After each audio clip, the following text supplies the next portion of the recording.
Hey guys, today we're going to talk about the Apple October 4th, 2011 Let's Talk iPhone conference.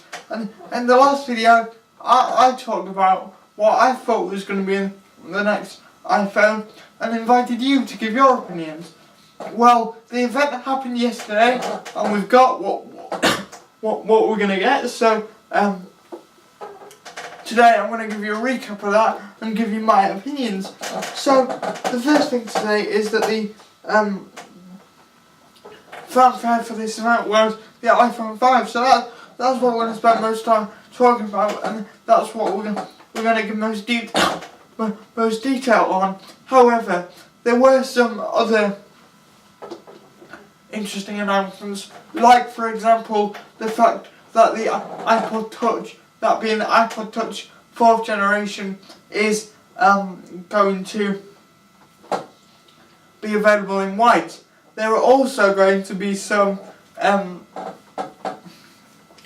new iPod Nanos, kind of a refresh of iPod, because if you know, September, October is historically when Apple held their iPod event, so they mushed the two things together. And although they mainly talk about the iPhone, they announced some new iPods as well. But that's not really what we're going to talk about. So if you want to find out more about that, go on the Apple website. What we're going to talk about is the iPhone 5 and the new features that were brought and how it played up to the rumours and all that stuff. So let's first start by saying, number one, just another intangible that I wanted to get out of the way. The presentation was indeed presented by Tim Cook, not Steve Jobs. So if any of you were wondering, that's what happened. We don't have an iPhone 5. What we indeed have is an iPhone 4S, which is what some people were speculating. As opposed to the previous model where we had two iPhone models, we've now got the iPhone 4S for $199 and up on contract.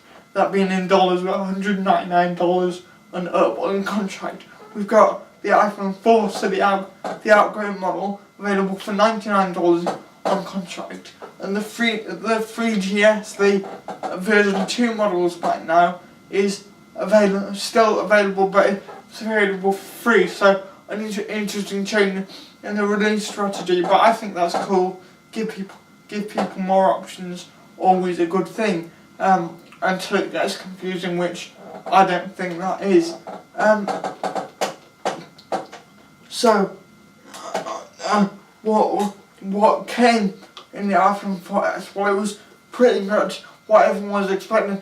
It was going to be called the iPhone 4S. Incremental upgrades, except for a few things. Number one, interestingly enough, there was no design change, which I personally am ecstatic about. I really didn't want to see a design change from the straight edge to the teardrop shape, which we didn't see that design change. So I personally was really happy with that.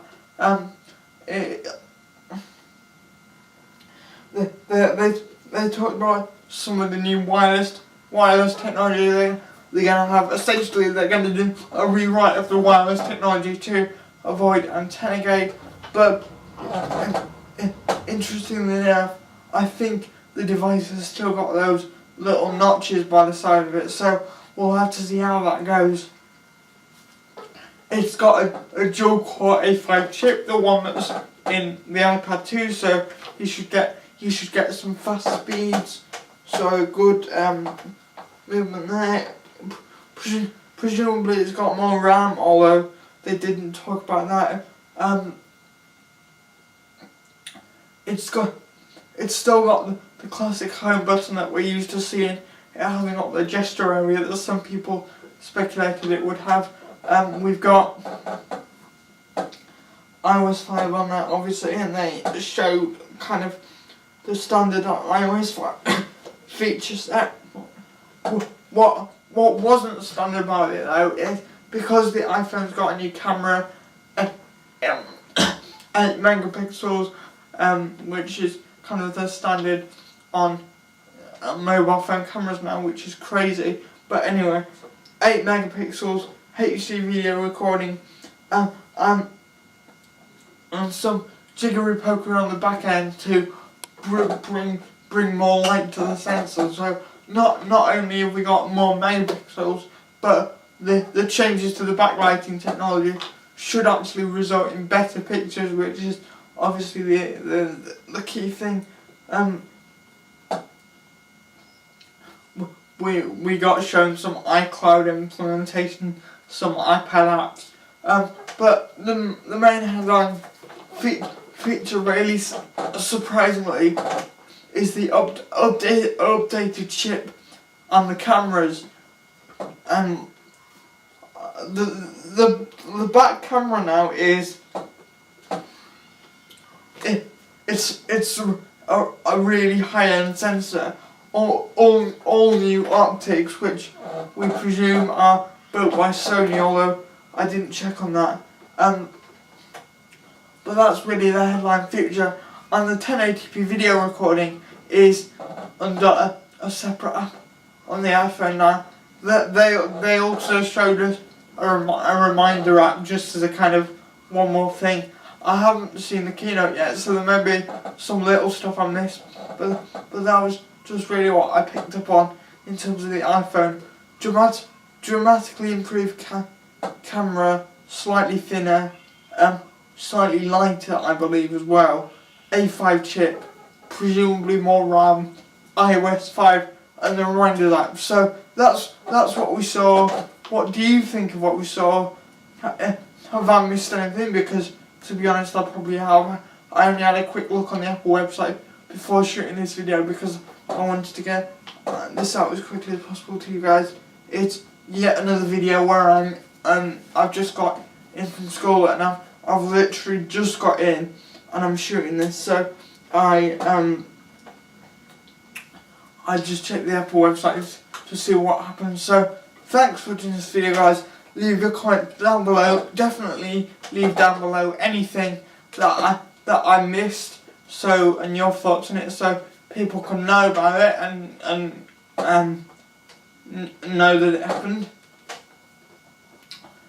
If you have any thoughts on the things I discussed, have any thoughts on my thoughts of the things I discussed, leave them down below as well. You can visit my website, which should be down below there, tomduffrogers.com, for more information, but particularly web design related information, but general tech content as well.